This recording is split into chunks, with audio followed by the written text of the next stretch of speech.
हमारे साथ बातचीत करने के लिए उमर अब्दुल्ला साहब हैं। सर, जिस तरह से 370-35 का केस अब तो मुहाने पर आ चुका है, कितनी उम्मीद आप लोगों को है? अब ख़त्म हो जाने दीजिए। मेरा जवाब वही है जो पहले दिन आपको था कि उम्मीद लेके ही बंदा जो है सुप्रीम कोर्ट का दरवाज़ा खटखटाता है।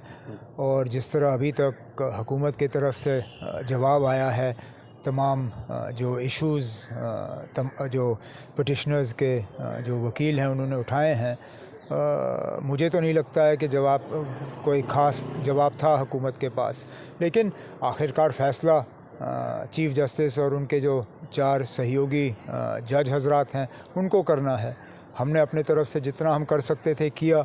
आज जो रिबटल होगा उसमें भी बातचीत होगी और उसके बाद फैसला ऑनरेबल जजेस के आवाम को लेकर के बराबर ये कहा जा रहा है कि हमने बहुत काम किया है। यहाँ भी ये कहा गया, हालांकि पहले दिन भी हलफनामे में सुप्रीम कोर्ट ने डिनाई किया था कि काम मत गिनवाइए, आईनी तरीके से देखेंगे। अब फिर ये कहा गया कि बहुत सारे काम किए गए हैं। जब बीजेपी लगातार ये कह रही है कि 370 भूल जाइए।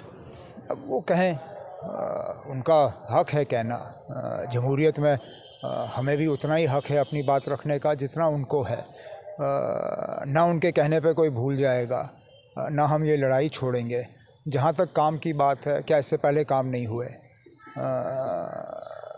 ज़मीनी सतह पे जम्मू कश्मीर में जो काम हुए 18 से पहले, उनका कोई मुकाबला नहीं है। और अक्सर बेशतर जो गुर्बत और गरीबी को कम करने का काम हुआ वो 370 के वजह से हुआ। वहाँ जो लैंड टू टिलर का प्रोग्राम शेख अब्दुल्ला ने वहाँ लागू किया, वो 370 के बिना मुमकिन ही नहीं होता।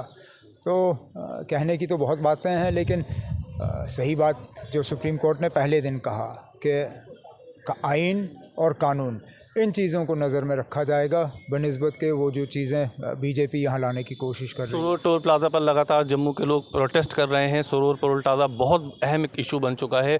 आवाम देख रही है कि अगर नई सरकार बनती तो हो सकता है कि सरोर टोल प्लाज़ा पर कुछ किया जा सकता है। किया जा सकता है, और इसीलिए तो ये लोग इलेक्शन नहीं करा रहे हैं, क्योंकि हर मुद्दे पे ये मार खा रहे हैं। और मैं हैरान इस बात पे हूँ कि कुछ ऐसे लोग हैं जो हमारी पार्टी छोड़ के बीजेपी में शामिल हुए। हमारे वक्त में तो वो सरोर टोल प्लाज़ा पे इतना बोलते थे कि मतलब कोई अंदाज़ा नहीं कर सकते हो आप।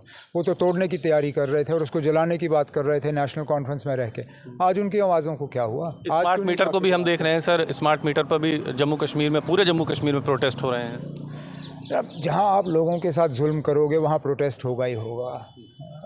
हमने बार बार एलजी साहब से कहा है कि ना, लोगों को कॉन्फिडेंस में लिए बिना आप ये फ़ैसले नहीं ले सकते हो। बदकिस्मती की बात यह है कि एलजी एडमिनिस्ट्रेशन और लोगों के दरमियान तालमेल और राफ्ता बिल्कुल ही नहीं है, और ये उस चीज़ का नतीजा है। बहुत शुक्रिया बातचीत करने के लिए। सहयोगी साजिद के साथ ताबिश कमाल, दिल्ली।